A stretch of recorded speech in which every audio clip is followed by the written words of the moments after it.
Chers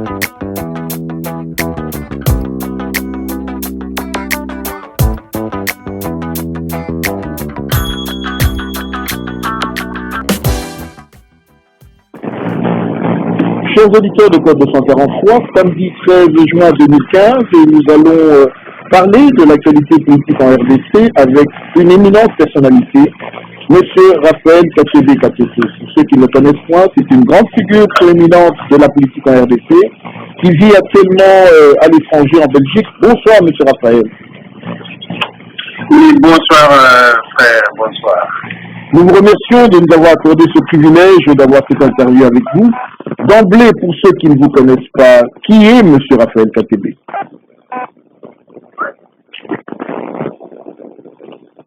En fait, je suis parmi ceux qui se soucient donc de l'avenir de notre nation, de notre pays, qui essaye par tous les moyens à travailler en raisonnant pour chercher des voies et moyens pour sortir notre peuple dans sa misère qui a élu vraiment domicile chez nous.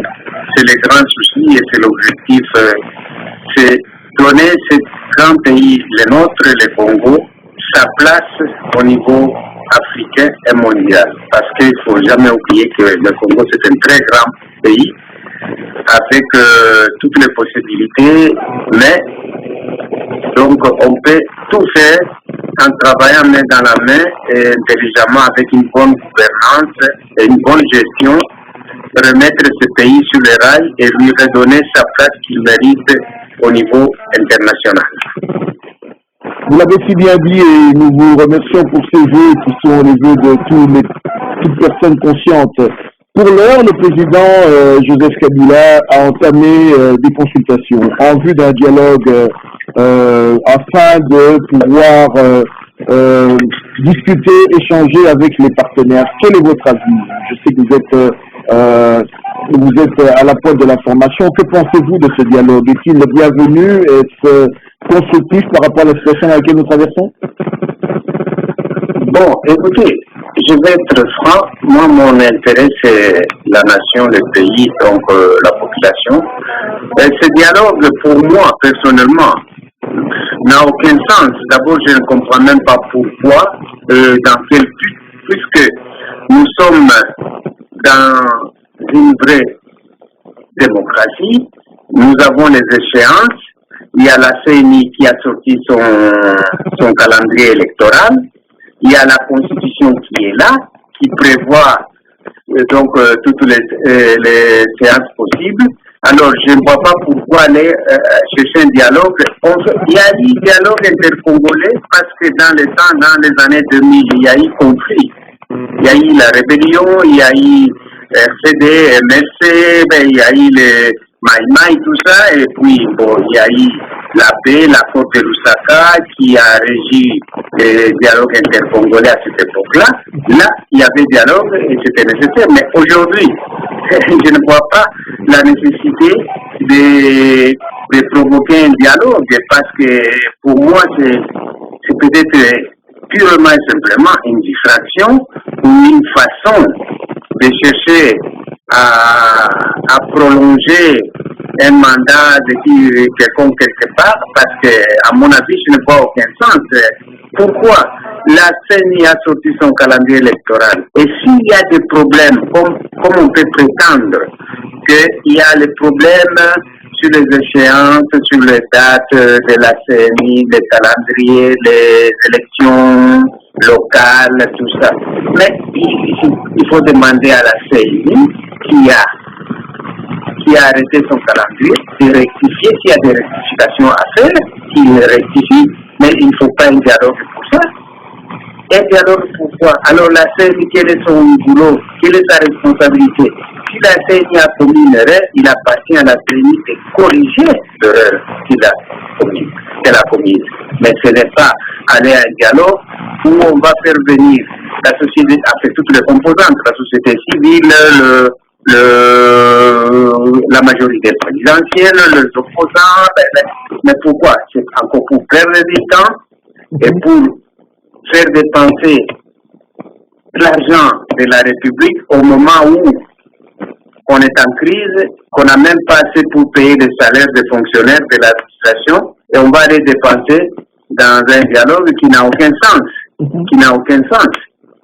Et ce dialogue va provoquer quoi? Va provoquer seulement, va permettre aux uns et aux autres d'avoir en main un fonds de commerce où ils vont commencer à marchander, corruption, monnayer ceci, telle ou l'autre décision, et après tout ceci, après compte, ça sera toujours au détriment du pauvre peuple congolais. C'est le peuple congolais qui va encore encaisser, qui va payer les conséquences. Parce que ça sera des arrangements entre clients, monnayés, et alors on va prolonger de ceci parce que ceci n'est pas prêt. Mais non, c'est de la foutaise. Il ne faut pas continuer à se payer la tête du peuple congolais. Il faut pas oublier une chose, que le pouvoir appartient au peuple. Lui seul peut vous donner mandat.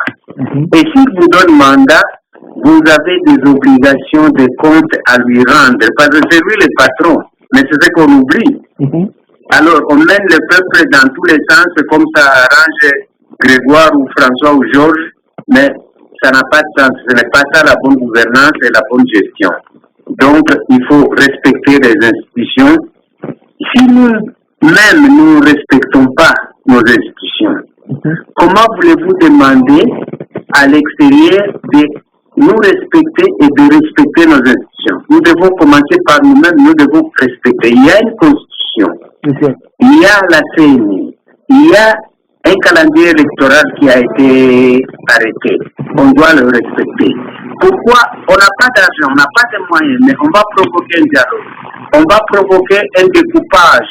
Je ne sais pas dans quel intérêt, en tout cas ce n'est pas dans l'intérêt de la République, un découpage qui va occasionner encore des frais supplémentaires. Vous savez que quand vous faites les découpes, je prends l'exemple de la province du Katanga, où on va en faire 4 provinces. Donc cela veut dire qu'il y aura 4 gouverneurs à payer, il y aura 4 assemblées provinciales à payer, il y aura 4 gouvernements provinciaux à payer, et on va les multiplier toutes ces dépenses au moment où on est en crise, on n'arrive même pas à payer les fonctionnaires.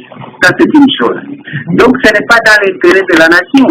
C'est un calcul politique ou quoi que j'enseigne, mais c'est regrettable qu'on arrive, qu'on fait appel à des solutions mesquines au lieu de privilégier l'intérêt de la nation, l'intérêt du pays, l'intérêt du peuple. Non, on oublie et on va vers d'autres manœuvres, d'autres voies, des voies qui sont obscures. Parce que pour moi, un dialogue, ça n'a aucun sens. Aucun sens. Merci beaucoup, M. Raphaël Gatebe. Vous en avez déjà donné quelques éléments. Notre prochaine question était d'ailleurs relative au découpage. D'après la loi, ce découpage devait être mis en exercice depuis une bonne dizaine d'années. Cela vient maintenant. Certains lisent au travers ce découpage un règlement de compte politique par rapport à certains gouvernants. Quelle lecture faites-vous de cela? Est-ce que croyez-vous qu'au 30 juin 2016, ces provinces seront établies? Mais, mon frère, vous venez vous-même de le souligner et vous venez de me donner raison donc à mes propos de tout à l'heure. Parce que ce découpage n'a aucun sens aujourd'hui. D'abord, ce découpage va même provoquer le retard, un grand retard, où c'est fait exprès, un grand retard sur les élections locales. Parce que ça sera des provinces fois autant, des districts. Donc, il n'y a pas de recensement là-dessus. Comment voulez-vous aller aux élections, si vous voulez des élections vraiment transparentes, sérieuses et correctes? Il faut laisser les institutions qui sont en place pour le moment et aller aux élections. Et après les élections, vous avez le temps pour... Pourquoi on n'a pas fait ce découpage il y a 10 ans, il y a 15 ans, et que c'est aujourd'hui seulement? Donc ce n'est pas dans l'intérêt de la nation, venez de le dire, c'était un règlement de compte. Mais si on doit régler ce compte avec le fonds, avec le moyen de la République, donc on est en train de sacrifier le peuple parce que c'est l'argent des Congolais qu'on va utiliser pour régler les comptes. Donc ça n'a aucun sens. Ça n'a vraiment aucun sens, ni de responsabilité, ni de gouvernance, ni de bonne gestion. Merci, M. Katebe. Si en 2016, les élections sont prévues, est-ce que vous serez candidat? Vous y pensez? Quelle est votre position? Je vais vous répondre, ce n'est même pas ma préoccupation, moi. Ma préoccupation, c'est lutter, faire tout pour chasser la misère qui a élu domicile chez nous, pour redonner à notre peuple la prospérité, pour que le Congolais un jour se lève le matin, ne se pose pas la question qu'est-ce qu'il va manger ou sa famille va manger aujourd'hui. Est-ce qu'il aura accès aux soins médicaux? Est-ce que les enfants auront accès aux études? Est-ce qu'il aura accès à la mobilité, au transport? Est-ce qu'il va dormir? Est-ce qu'il va manger? Et les soins médicaux, est-ce qu'il va avoir accès aux soins médicaux? Ça, c'est ma préoccupation, c'est ça le problème. Donc, nous devons tout faire, réfléchir et travailler sérieusement en mobilisant toutes nos forces et notre intelligence et mettre dans la main comme les enfants du même père qui est le Congo, notre pays, et de la même mère qui est notre patrie, notre nation, pour arriver à combattre la misère qui règne chez nous. Être candidat, ce n'est même pas ma préoccupation. D'abord, je peux vous parler franchement, je n'y pense même pas. Mais je ne souhaite pas que le Congo s'engouffre de nouveau dans la misère, dans des troubles, dans des guerres. Non. Il faudra que, aujourd'hui, que tout le monde soit conscient qu'il y a eu assez de morts comme ça, qu'il y a eu assez de sacrifices, qu'il y a eu assez de misère comme ça.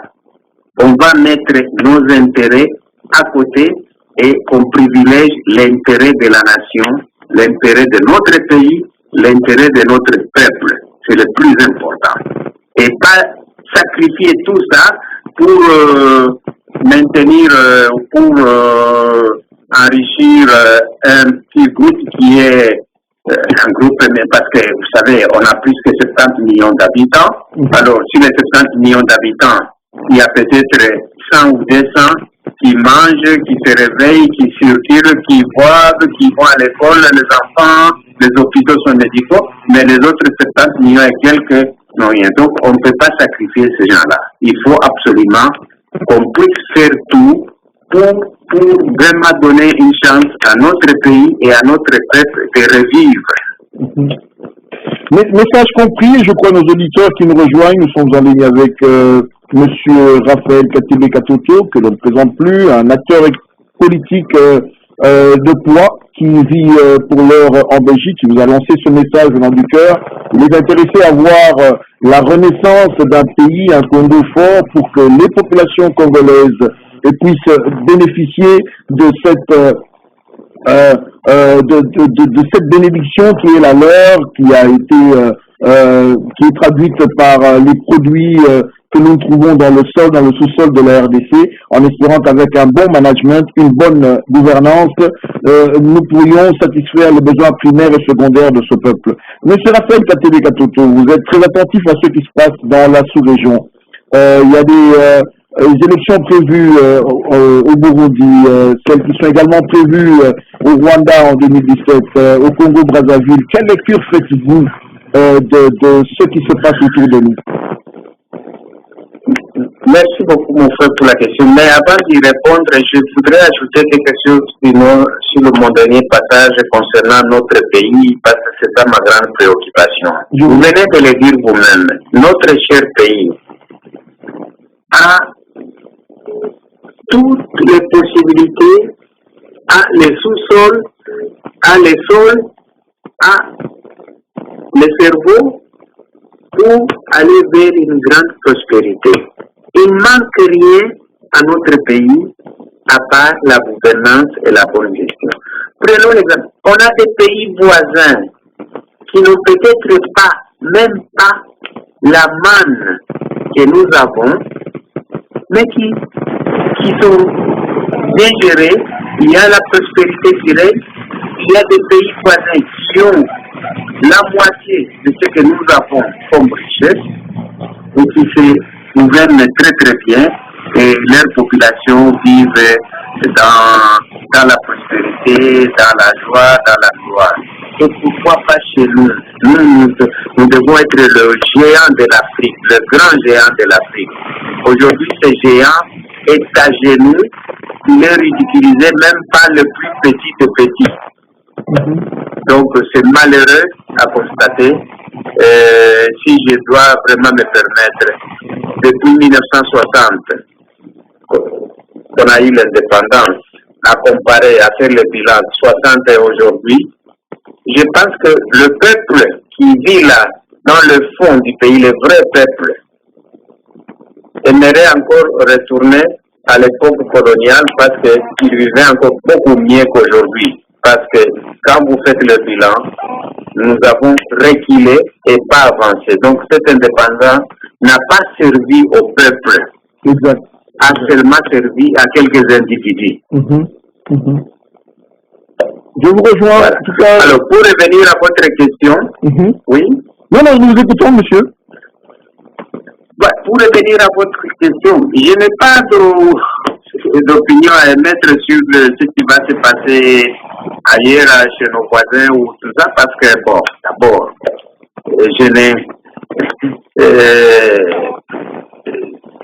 c'est le problème du pays, ça concerne les pays, dans leur constitution, leur démocratie qu'ils doivent respecter. Et je n'ai pas, ni moi ni Grégoire, à me gérer dans les affaires internes du pays. Nous observons, nous verrons, nous leur souhaitons bonne chance et que les choses se passent comme il faut, mais nous n'avons pas d'opinion à émettre là-dessus parce que ça ne nous concerne pas. Ça ne nous concerne pas. Nous vous remercions pour votre franchise, monsieur Raphaël. Un mot pour la fin à nos chers auditeurs? Le seul mot que je peux dire, au fait, je m'adresse à la population, au peuple congolais.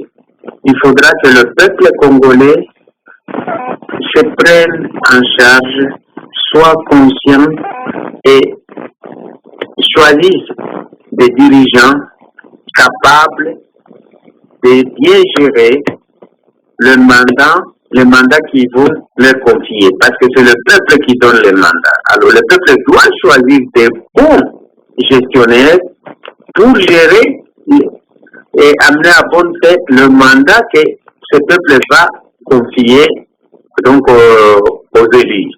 Donc il faut que le peuple fasse son choix. Un bon choix, pas un choix qui va lui coûter cher, mais un choix au contraire qui va l'amener à la prospérité. Et pour ça, il faut bien choisir ces élus, donc les candidats votés. Il faut élire les gens capables, possibles, conscients du problème de la nation, du problème du peuple, et qui vont travailler pour le peuple, et non pour eux-mêmes. Donc, c'est au peuple, et ce peuple a ce droit-là de vivre comme tout autre peuple du monde, mais le peuple doit se choisir de bons dirigeants pour l'amener au bon port. Nous vous remercions donc, chers auditeurs de Code 243. Nous avions en ligne en ce jour, samedi 13 juin 2015, à partir du Royaume de la Belgique, monsieur Raphaël Katoto. Vous avez entendu le cri de son cœur, son message, ses analyses concernant la situation en RDC. Nous vous remercions, monsieur Raphaël, pour avoir répondu à notre interview de ce jour et vous souhaitons encore un très bon séjour dans le Royaume de la Belgique, et nous voulons demander à tous nos auditeurs de pouvoir rester branchés sur la chaîne de référence Code 243. Monsieur Raphaël, merci et bon week-end. C'est moi qui vous remercie, chers frères. Vous m'avez donné l'occasion de parler au peuple et c'est le grand souci. C'est notre peuple, notre nation. Je vous en remercie. Merci.